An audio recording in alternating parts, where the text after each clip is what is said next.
Mi carrera profesional empieza en Swipcar. Anteriormente, mi etapa formativa, yo soy economista, pues acabé liderando el equipo de operaciones, donde vendíamos 500 coches al mes y tenía un equipo de 25 personas. Y yo creo que esa es la otra parte del éxito. La primera es delegar y confiar en la otra persona, y la segunda es que en esas personas en las que delegas tu parte, tiren como si fueses tú y sea una extensión tuya. Solo se consigue a base de mucho trabajo y mucho esfuerzo. Todo lo que dependa de ti, realízalo al 200% y no titubees.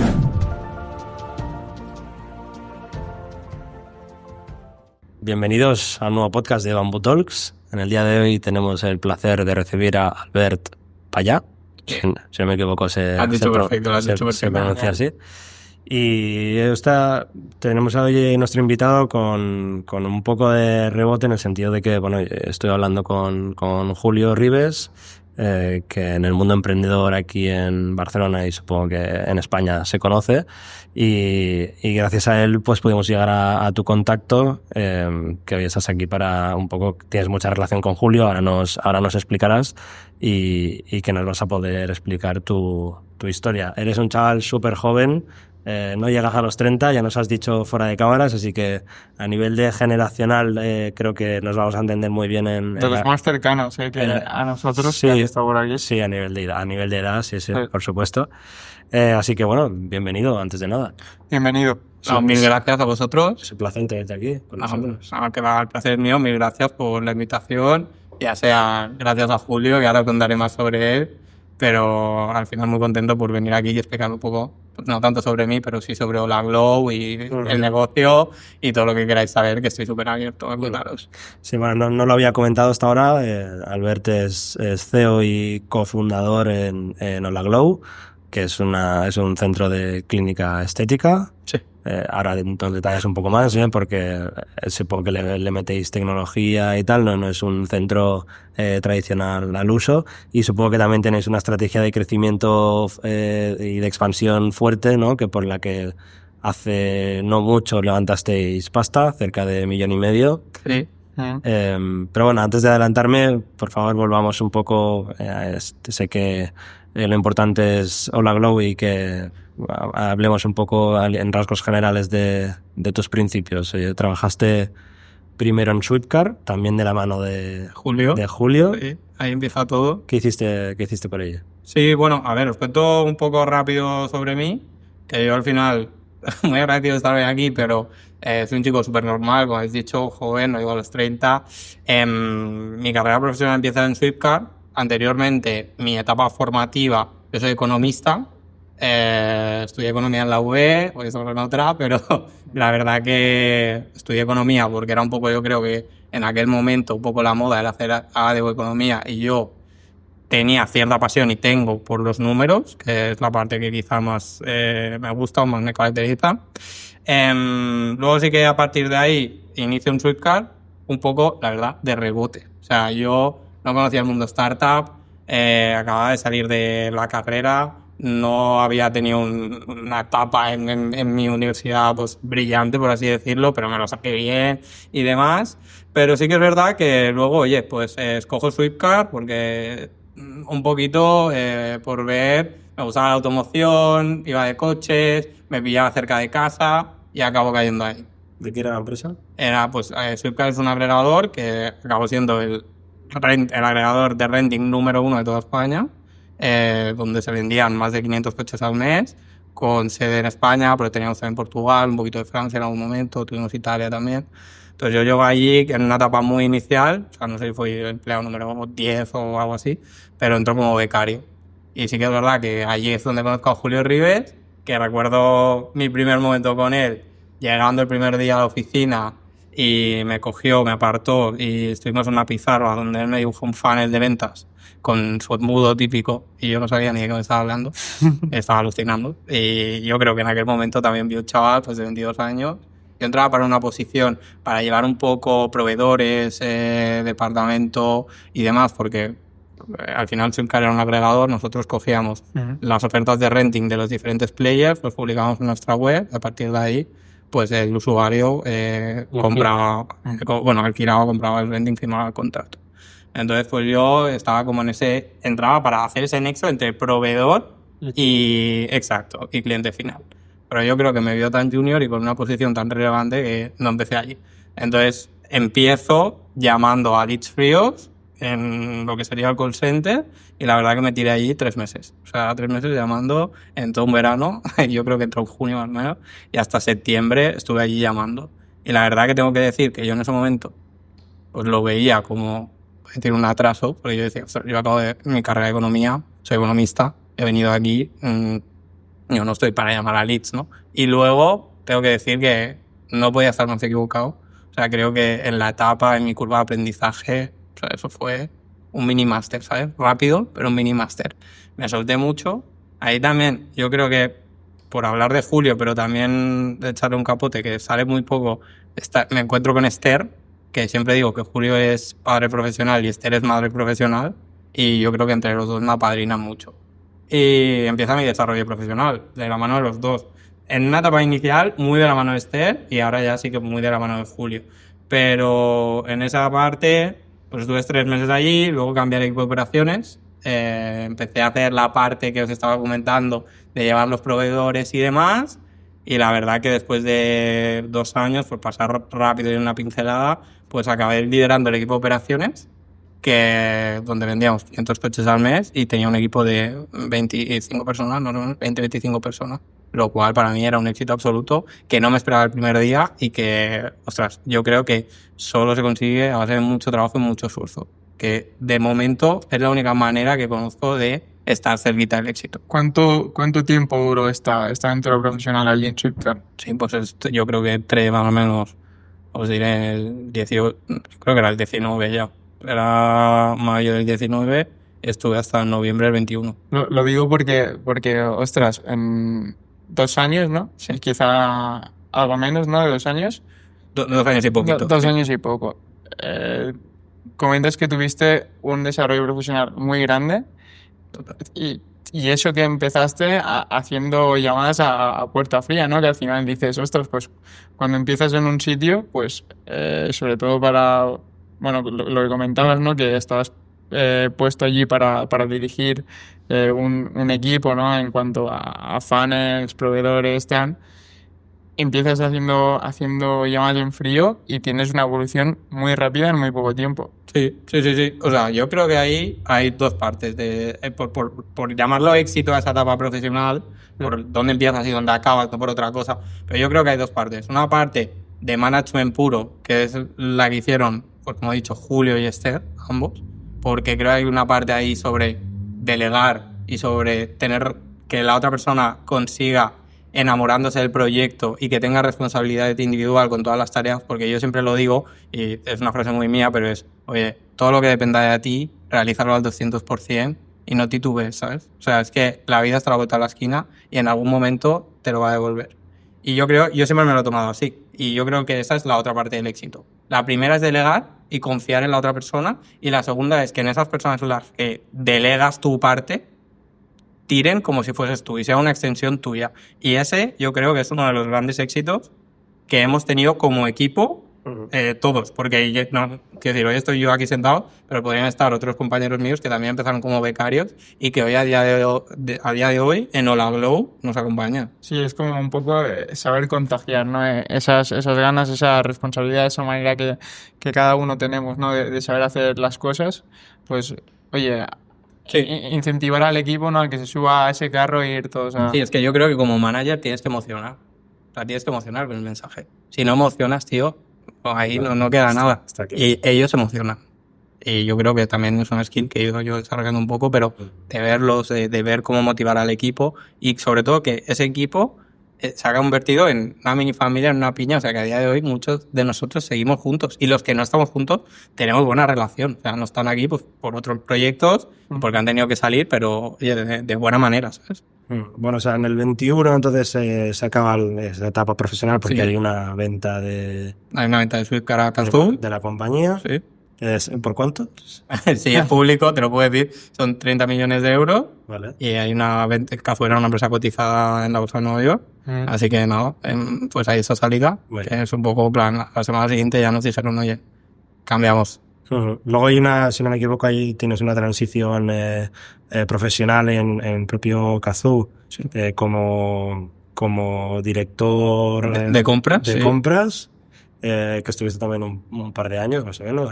Bueno, estuvimos un año entero, o sea, nosotros estamos desde noviembre del 21 a noviembre del 22. Vale. Pero sí que es verdad que en esa etapa no había un match muy, muy claro para mi posición, porque yo venía a hacer operaciones ventas, que es lo que os he comentado, y en Cazoo no se vendía. O sea, la concepción era que el cliente, igual que pasa en UK, iba a acabar comprando un coche a través de nuestra página web, cosa que en España pues, es un poco complicado.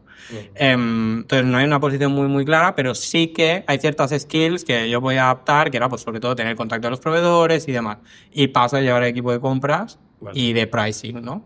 Que al principio lo mismo, ¿eh? O sea, empiezo con una posición un poco que no está muy clara, iban a fichar un gerente de compras, pero la verdad que me fui desarrollando bien y se decidió ya prácticamente desde UK, pues no fichar a nadie y dejarme a mí, me quedo yo como director de compras y pricing. Muy bien.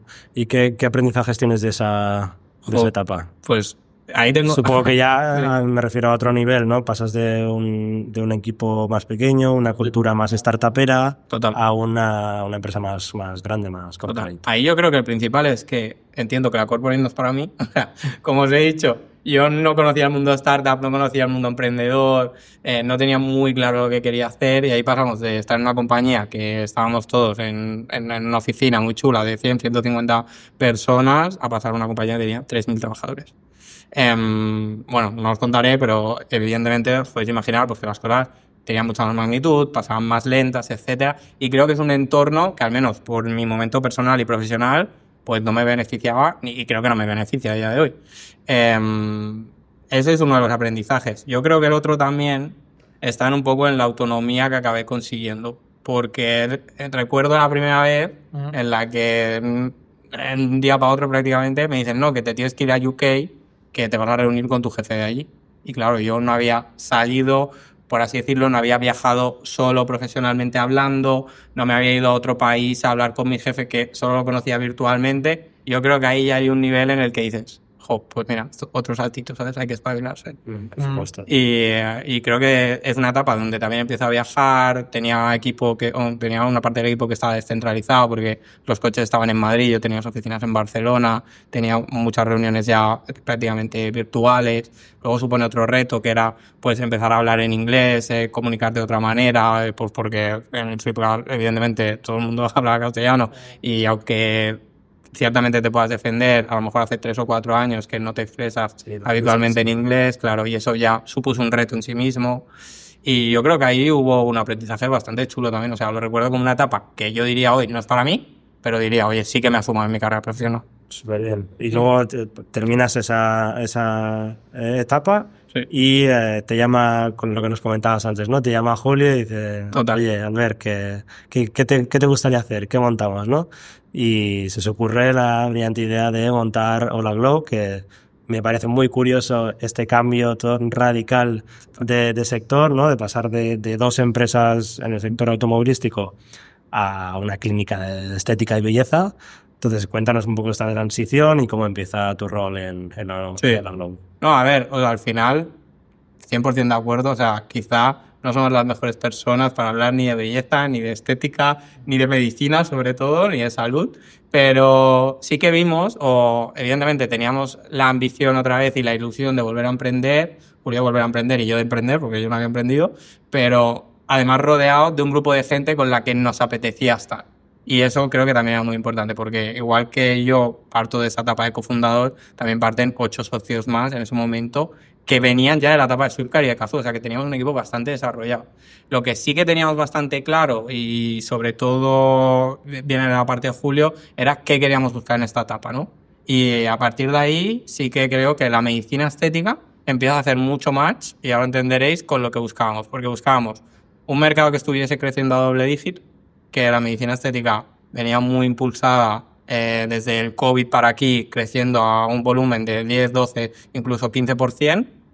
Luego, un sector que fuese altamente rentable, porque no queríamos volver a pasar penurias de márgenes, etcétera. Queríamos también controlar el proceso end-to-end, porque en Cazoo sí que lo controlábamos, pero en Flipkart no.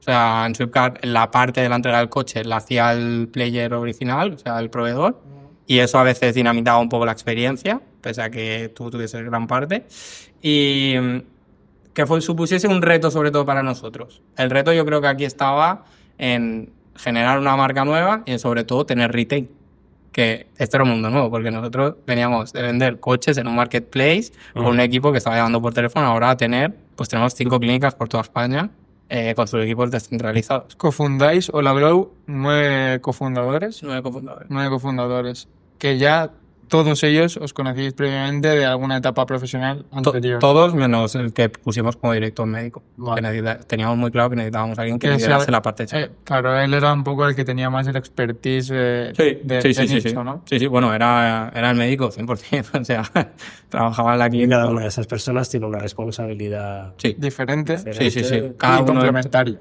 Total, cada uno entra un poco con su know-how y sabiendo un poquito qué quería hacer, pues desde ventas, producto, la parte más de tecnología, marketing, expansión, compras, cada uno tenía un poquito su granito de arena que aportar en esa experiencia. Vale, qué raro ¿no? Del 9 cofundadores. No sé si tampoco sé cómo está estructurado el cap table. No me veas como un puro financiero, pero desde el punto de vista inversor, ¿cómo se ve esto? ¿Cómo lo tratan? Bueno, yo creo que al principio, igual que lo estáis viendo vosotros, se puede ver raro. Sí, choca un poco, ¿eh? Sí. Es verdad que lo has comentado de pasada y yo espérate, que hay que comentar esto. Sí, no, a ver, yo creo que sí que puede sonar un poco raro y sobre todo porque quizá ninguno de nosotros tenía el founder market fit, pero lo que sí que teníamos muy claro era que somos o creemos que podemos ser muy buenos haciendo el go-to-market, que es una gran parte de este negocio, o la debilidad que le veíamos al sector de la medicina estética. ¿Por qué empezamos así? Yo creo que esto es una pregunta que os podría responder muy bien Julio, pero sí que es verdad que todos participamos mucho en el éxito de Swipcar y él tenía muy claro que nos quería compensar de alguna manera en esta nueva etapa, porque ya todo el mundo había adquirido cierto bagaje profesional con sus experiencias y no queríamos perder a nadie. Entonces creo que la manera de poder empezar era esto. Si no hay alguno que seguramente no hubiese empezado, si no hubiese tenido esa parte del equity. A nivel inversor, yo creo que con la experiencia de Julio y después de un exit de 30 millones de euros y devolviendo a todos los inversores pues por el múltiplo que tocas en aquel momento, hombre, yo creo que es una decisión que no vas a dudar de lo que estás haciendo, ¿no? Sí, es un second time founder, ¿no? Como se suele decir, que tiene más papeletas y más, al final tiene reputación en el mundo emprendedor que no se suele ver, de hecho, en estos casos. Yo tengo una duda, o sea, vosotros decidís montar una clínica estética por estos factores que has comentado anteriormente, ¿no? Queréis un sector que creciera a doble dígito, os apetecía afrontar retos como el retail, querías controlar el proceso de manera end-to-end, ¿no? Para maximizar la buena experiencia de usuario, pero ¿cuál es la ventaja competitiva que tiene Holaglow respecto a cualquier otro centro de medicina estética? Porque al final la medicina estética no deja de ser un sector tradicional, podemos decir. Total, entonces, es un sector súper tradicional. Me interesa conocer cuál es el posicionamiento que tiene Holaglow dentro del sector. Total. O sea, yo creo que, lo primero para responderte a eso hace falta dar un poco de contexto sobre el sector. O sea, es un sector que tiene más de 7.000 clínicas en toda España. O sea, hay más de 7.000 centros de medicina estética alrededor de España. Es una locura, o sea, está súper fragmentado. Entonces, lo que sí que veíamos es que el sector casi siempre está gobernado un poquito, por así decirlo, por los médicos, ¿no? Los médicos, yo siempre digo que medicina estética, y sobre todo en este sector, son los excelentes profesionales de la salud y además tienen un toque artístico y con un sentido de la belleza brutal, porque en otros sectores quizá pues no lo necesitas tanto, no sé, un traumatólogo por decir algo y sin menospreciar a nadie, pero quizá no lo necesita tanto. Pero lo que sí que iba un poquito en su contra es que no son los excelentes profesionales del negocio, del marketing digital y que el sector todavía estaba muy obsoleto. O sea, quiero decir, para que os hagáis un poco la idea, en agendas, o sea, todavía está las clínicas en las que hay que llamar al recepcionista para que te coja el teléfono y te dé una cita. Entonces, veníamos, como te decía antes, viendo que el sector está impulsado, creciendo a doble dígito, pero sobre todo por una generación joven que viene pinchándose ya desde los 25 para adelante. Y esta generación joven, y aquí estamos nosotros, tío, somos la generación del ya, del ahora. Lo necesito, tengo impaciencia, estoy todo el día con mi móvil, TikTok, Instagram. Entonces, ahí creíamos que podíamos empezar a aportar mucho valor. ¿De qué manera aportábamos el valor? Que contesto un poco a tu pregunta. La primera, haciendo una marca muy fresca, que tuviese mucho más sentido, más transparente, que al final yo creo que no se había conseguido en el sector salud todavía, al menos en medicina estética. O al menos de manera diferente, ¿no? Porque comunique diferente. Y luego, por otro lado, que esa misma parte del digital lo consideremos llevar al retail. Que la parte del retail se convierta en una experiencia, pues como lo es hoy en Hola Glow, donde tú llegas, la playlist prácticamente que está sonando es prácticamente a tu gusto, reconoces un olor, la experiencia, es muy nutritiva en cuanto a que siempre decimos que tiene detalles premium, o sea, te damos una hora de parking gratis, luego además vas a llegar y te vamos a poner hola Daniel, bienvenido a Hola Glow, estamos encantados de cuidarte. Y nuestro producto diferenciador, que es nuestra principal arma de captación, que es el probador virtual. ¿Qué es el probador virtual? Nosotros detectamos que había mucha gente que tenía cierto miedo a realizarse un tratamiento estético por el miedo a cómo me va a quedar, que es heavy. Pero viendo eso, lo que hemos desarrollado es, con ayuda de otros partners, pues un software donde te realizamos 3 fotos y creamos un avatar 3D de tu cara en una pantalla táctil. A partir de ahí tienes 30 minutos con tu Beauty Advisor, que es la asesora de belleza, donde vas a estar en una venta súper emocional, porque en medicina estética, si la venta ya es emocional de por sí, lo es más. O sea, hablamos de rupturas, hablamos de cambios, o sea, vamos a hablar de muchas cosas, de sentimientos, y son 30 minutos para ti, donde vas a poder ver, oye, cómo te quedan esos labios que estás anhelando. Joder. La Beauty Assistant, ¿cómo es el Beauty Advisor. Beauty Advisor tiene que ser, aparte de Beauty Advisor, psicóloga, ¿no? Bueno, casi. Se debe encontrar cada persona y cada historia. Bueno, la verdad es que me parece, ahora que lo explicas, me parece súper curioso. Sí que es cierto que es dándole respuesta a tu pregunta, podríamos decir que el valor diferencial es la marca nativa digital. Bueno, que está hecha para jóvenes, ¿no? O sea, que al final es una marca rejuvenecida, o sea... Yo no sé si el target es tanto, no, es tanto joven, sino que es una marca nativa digital en la que, pues... ¿Pero digital? ¿Es nativa digital? Sí, es nativa digital. No quería decir nombres, pero paralelamente a otros mercados, un project de turno, etcétera. Y bueno, nos fijamos también el valor diferencial, sí. podrán decir que es la calidad de la ropa, pero en su mayoría es la marca que hay detrás. A ver, el sentimiento de pertenencia a esa marca. Es lo que quiero hilar un poco, ¿no? Estabas comentando un poco quizá no, y no me he expresado bien, pero estás comentando un poco los atributos de Hola Glow, ¿no? Y a mí se me venía a la cabeza, a la mente, en otro sector, en el sector de las uñas, una empresa que, si no recuerdo mal, se llama Arpías de Mesures, claro. De Mesures, que al final está haciendo una propuesta en cuanto a marca y a experiencia de cliente muy similar a la que estáis proponiendo, ¿no? Sí, muy similar a nuestro. Y al final el paralelismo entre los centros de medicina estética y los centros de uñas, no soy ningún experto, pero seguro que tienen muchas cosas. El paralelismo está en que cada vez hay más inversión en autocuidado. En autocuidado, en belleza, en sentirte bien, en estar bien contigo mismo, en que el cambio ya no es estético, ya no me hago unos labios porque quiero tener mis labios más bonitos, no, es porque quiero estar mejor conmigo mismo. Ese es el cambio hoy, en el que ya no hay tabú por hablar de que me he hecho un aumento de labios. Ahora lo que estamos intentando es que esa conversación, que antes era un susurro y que no se decía, y veréis que hablo muchas veces en femenino, pero porque el 95% de nuestros clientes son mujeres a día de hoy, pese a que el hombre está creciendo, al menos en la es así, pues esa conversación hoy ya empieza a no ser un susurro. Y ya empezamos a contar que me hago esto y me lo hago orgullosa porque, ostras, es que está bien para mí y estoy mucho más feliz. Y yo creo que la palabra es estar mucho más feliz y estar mejor contigo misma.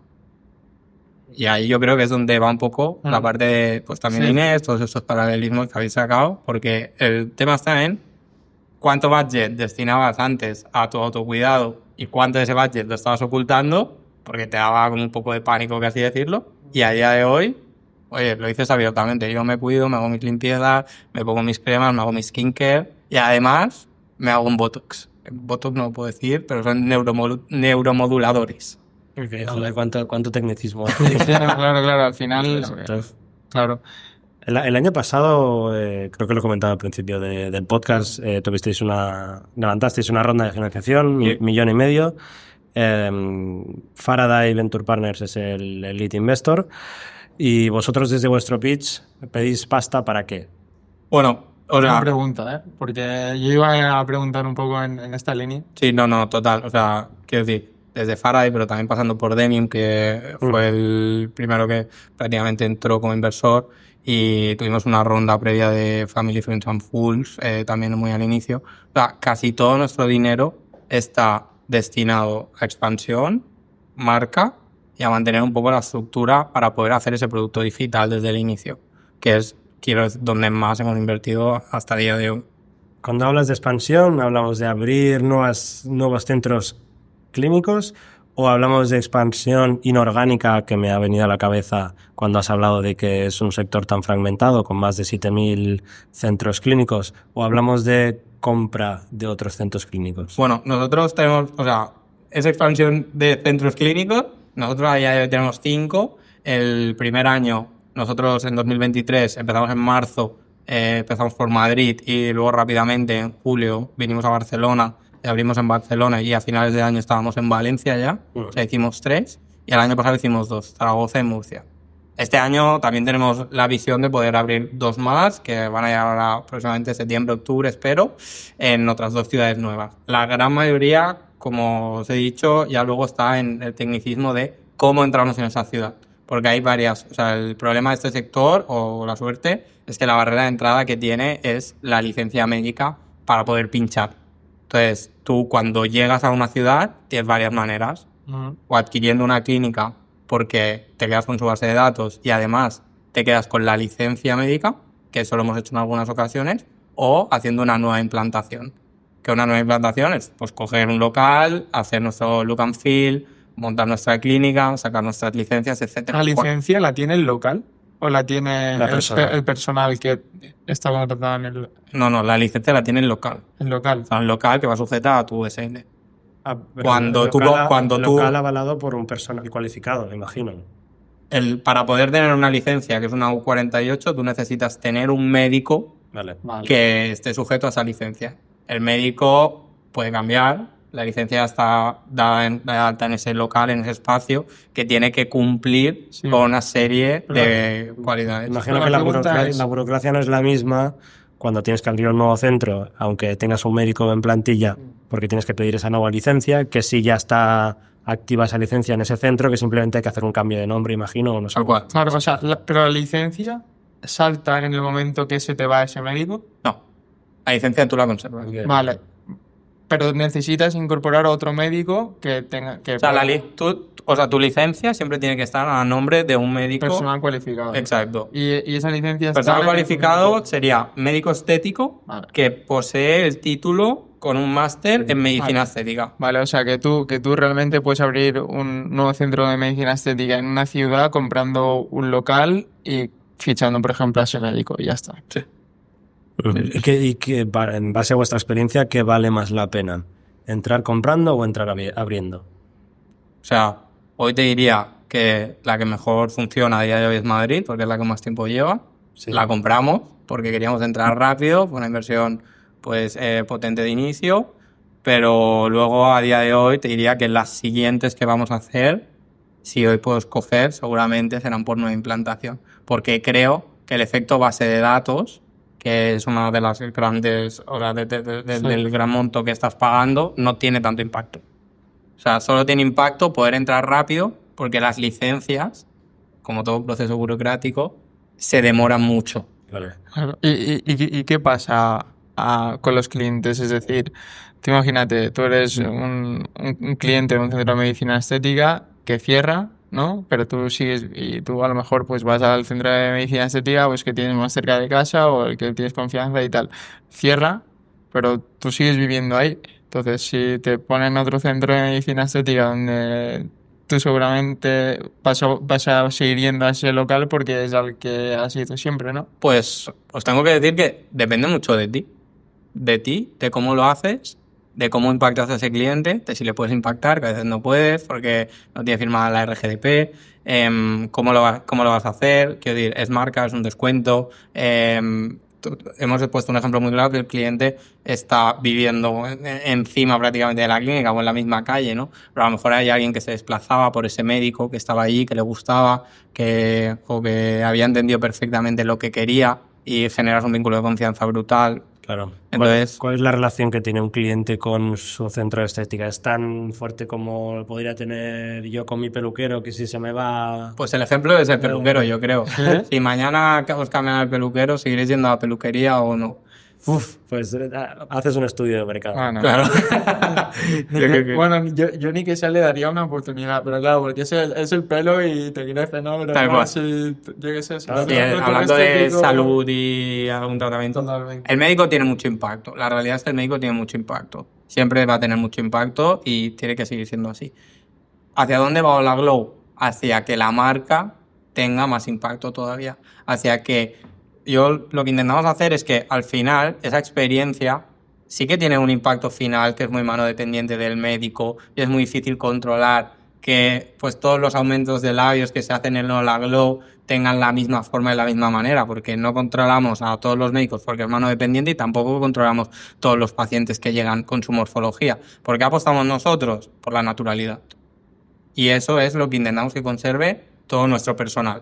Y luego además, ligado a que intentamos que si Daniel va a la clínica de Hola Globo en Barcelona y luego vas a Madrid por lo que sea, por lo menos la experiencia sea igual. Todo lo que os he explicado antes, una experiencia premium. Cómo te recibe el personal, de qué manera te saludamos, cómo van vestidas, que lo identifiques, que identifiques la fachada, que identifiques nuestro logo, que identifiques pues esa parte de cómo te tratamos, exacto. Te damos tu hora de parking gratis, tu bebida. Te vas a poder hacer el probador virtual en cualquiera de nuestras clínicas. Hay homogeneidad de tratamientos también. Entonces lo que vamos a intentar es que esa experiencia sea pues lo más parecida posible en todas las ciudades. Imagino que, bueno, ser un negocio algo más tradicional, la manera de expandir y escalar es abriendo, como comentábamos, más clínicas estéticas. Estáis centrados en España, supongo que la intención es cubrir el máximo porcentaje de mercado posible. ¿Tenéis previsión en el business plan de abrir otros mercados? Bueno, es una buena pregunta esa. A ver, primero yo creo que nos falta mucho por hacer en España. O sea, yo creo que a día de hoy Hola Glow todavía puede tener entre 10, 12, 15 centros en España. O sea, las principales capitales de provincia es donde nos gustaría estar en los próximos 3 años aprox. Y luego yo creo que si nos da las fuerzas, la ambición, las ganas, estamos bien, estamos cómodos, yo creo que sí que podemos hacer internacional. O sea, la medicina estética pasa por que ya es un boom en todos los mercados. O sea, quiero decir, ya no te hablo de Corea, pero vamos a América Latina, que igual se parece más, ¿no? O sea, México, Brasil, cualquiera. O sea, muchos de los médicos estéticos que están en España hoy son latinos. Entonces, ostras, allí hay un muy buen mercado para ir. Y luego quizá, pues mercados mucho más parecidos, que están mucho más cerca. Portugal, Italia, pues también pueden ser mercados que se parezcan mucho a España y donde podamos tener un control pues quizá más fuerte, ¿no? Es un tipo de negocio, ¿no? que se suele bootstrapear, como se suele decir. Pero vosotros, sin embargo, decidisteis hacer alguna ronda, quizá justificada por esta expansión inicial, ¿no? Y por el desarrollo, como comentabas antes, de pues esto de la Digital Native brand, Virtual Brand. Pero tú tienes ahí unos inversores dentro. En algún momento, si no es que ya que si quieres lo comentas, te saltará la rentabilidad. Entonces, ¿cómo pretendéis ejecutar este plan de expansión? ¿Pretendéis seguir levantando rondas y perdiendo equity? ¿O a lo mejor planteáis un secundario para estos fondos, ¿no?, que han entrado ahora en esta ronda y pueden hacer un poco de rotación de cap table. No sé, explícalo un poquito. Yo creo que varias cosas ahí. O sea, lo primero es, yo creo que entender el negocio en el dónde se basa y por qué creo que podemos ser invertibles y demás. O sea, nosotros al final basamos nuestro negocio en el forward EBITDA, que el forward EBITDA, para explicar un poco el concepto, sería el EBITDA que da cada centro, cada clínica, como si Como fuese unidad, exacto, como una unidad de negocio individual. Entonces nosotros tuvimos un inicio donde nos costó mucho o sea, pues, ganar dinero, entenderlo. Como he dicho antes, quizá lo que más nos caracteriza no es la sensibilidad que tenemos por el negocio de la medicina estética. Y esto es un negocio de sensibilidad con el paciente, con el cliente. Y a día de hoy puedo decir que nuestro forward EBITDA en todas nuestras clínicas, en las 5, es positivo en todas. O sea, mes a mes y en todo lo que llevamos de año. Por daros un dato que sé que os gusta, pero ostras, pues primeros 6 meses del 2025 versus primeros 6 meses del 2024, nuestro forward EBITDA ha crecido 400%, ¿no? Se ha multiplicado por 3. Sí. Entonces, no, quiero decir, la verdad que...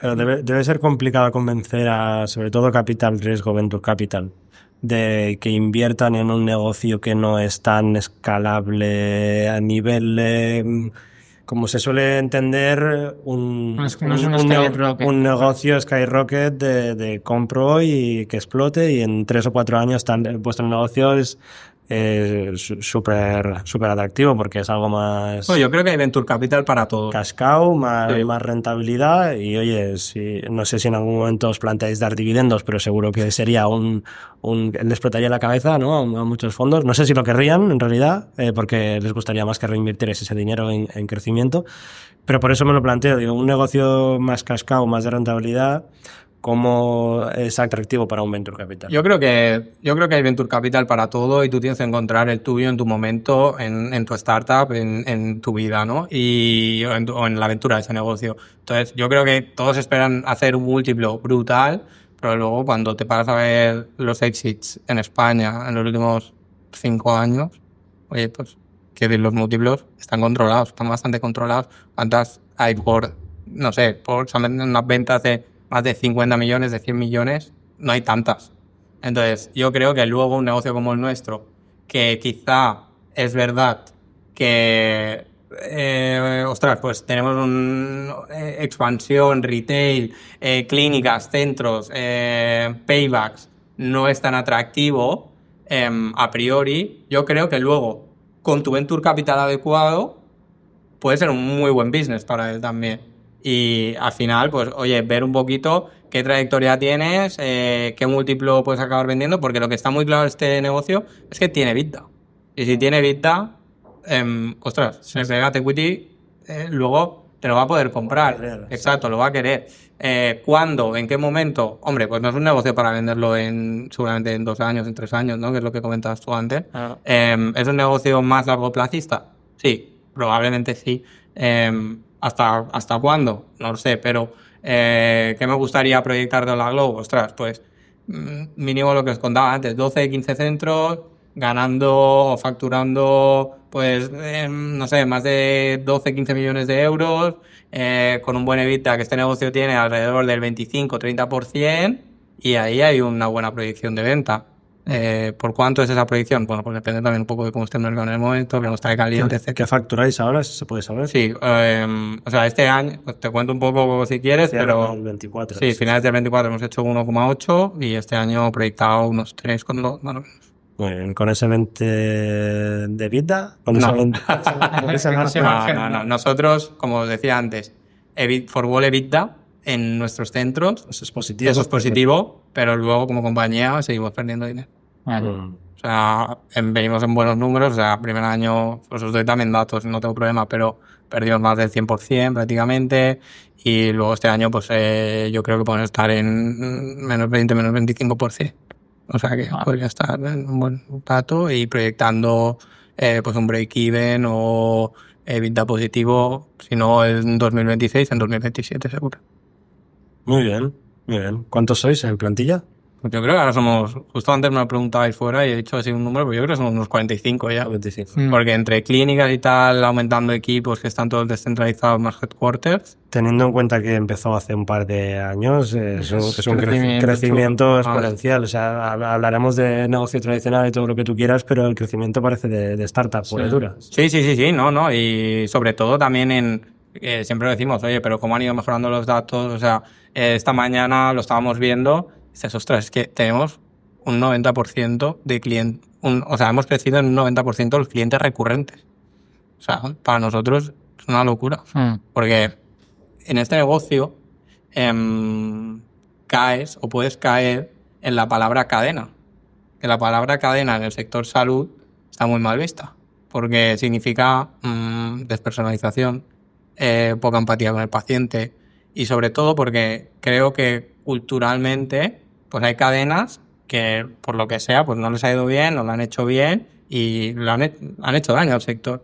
Cosa que en otro sector no pasa, ¿eh? O sea, que te vas a la moda y cadena significa expansión, accesibilidad, rapidez, velocidad. El sector salud no es así. Nosotros nos intentamos alejar mucho de la palabra.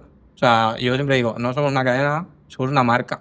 Somos una marca que tiene clínicas de medicina estética.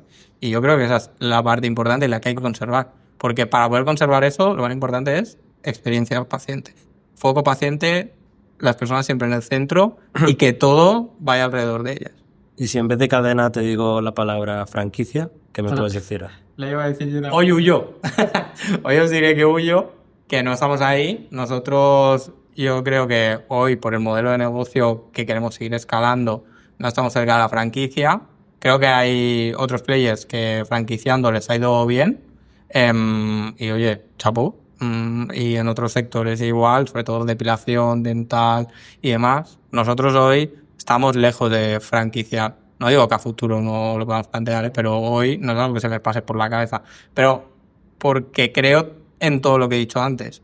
En personalización, en marca, en experiencia paciente, en ponerlo en el centro. Y creo que con la franquicia, inevitablemente, creo que se puede perder un poco. Y es una opinión muy personal, ¿eh? ¿Qué te gustaría a ti que pasara con Alagro como cofundador de la empresa? Hombre, ¿te gustaría poner la compañía en rentabilidad y dividendos? ¿Te gustaría un exit a un múltiplo aceptable? Sí, o sea, yo siempre digo que quizás, y hablando más de cara a fondos, inversores y demás, oye, el exit es lo más atractivo para nosotros también. Sobre todo, pues sé que Julio conmigo lo diría porque evidentemente le ha cambiado la vida. O sea, un exit te cambia la vida y los dividendos, pues no tanto, obviamente. Yo que espero, creo que montar un negocio con la mente puesta en venderlo también es un error. O sea, creo que hay que disfrutar del proceso, disfrutar del camino y que esto sea un aprendizaje con la mente puesta en, ojo, hay mucha gente detrás que nos ha puesto dinero y hay que devolverlo. Y eso es para nosotros vital y siempre decimos que el foco también está en ese inversor que ha confiado en nosotros. ¿Qué me gustaría? Seguramente si tengo que contestar, exit. Hoy, esa es mi palabra, o donde yo lo veo. Y a nivel algo más, esto ya como para ir acabando el podcast, nos has comentado estos objetivos a nivel profesional, a corto o medio, bueno, no sé si a corto en éxito es muy viable.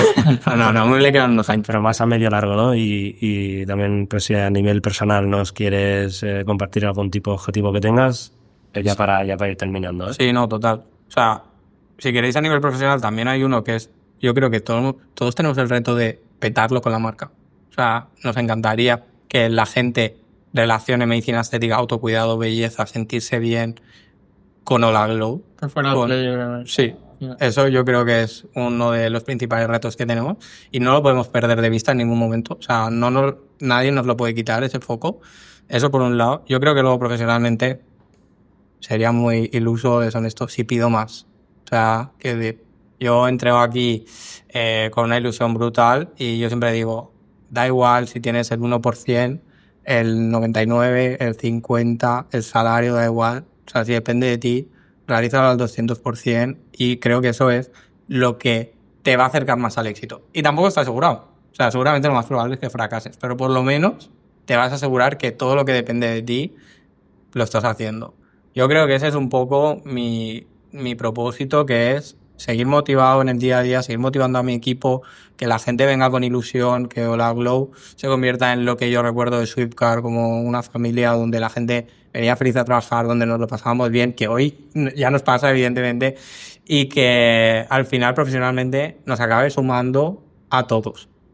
Y cuando digo a todos, es a todos, ¿eh? O sea, en tu grado, en tu medida, desde el equipo comercial hasta los middle management, hasta los que son nivel C, pero ojo, que nos suma a todos y que la gente salga de aquí feliz recordando una buena experiencia. Y yo creo que ese es uno de los propósitos. Sobre todo, además, porque tenemos un equipo muy joven. Y me canso de decirlo, que digo, que oportunidades hay, que la gente joven, que, y perdón por la expresión, pero que somos un poco la generación de cristal, que nos estamos quejando constantemente y que las oportunidades están, hay que aprovecharlas, hay que cogerlas. El asiento está vacío, alguien está esperando que lo sientes y que tu opinión siempre importa y que aportes valor y que, bueno, hay veces pues que hay gente que no te lo va a comprar, pero es una opinión de una persona sobre ti en un momento determinado de tu vida y en un momento determinado de su vida. Eso no quiere decir que te vaya a marcar la carrera profesional. Es una maratón y no podemos parar y yo pues no quiero parar. Y hoy es Hola Glow y yo espero que durante muchos años tenga esta energía para, pues si ojalá hay algún día que acabemos por un exit, pues poder montar otra cosa o participar de manera más directa o indirecta en otros proyectos, que al final es lo que me apasiona, montar cosas y darle gas. Muy bien, pues un muy buen cierre. Gracias por tus palabras, Albert. Un placer también por acercarnos un poco a un sector más tradicional, ¿no? Porque normalmente viene gente súper startupera con proyectos de software as a service y mucho más claro. Inteligencia artificial pura y dura. Sí. Bueno, ahora solo hay inteligencia artificial, marca. Sí, ya. Y también viene bien saber que existen negocios más de a pie de calle, ¿no? De, ostras, con un toque de tecnología también pues se puede hacer dinero con cualquier cosa. Muy bien, pues oye, un placer. Y gracias a vosotros. Gracias por estar aquí.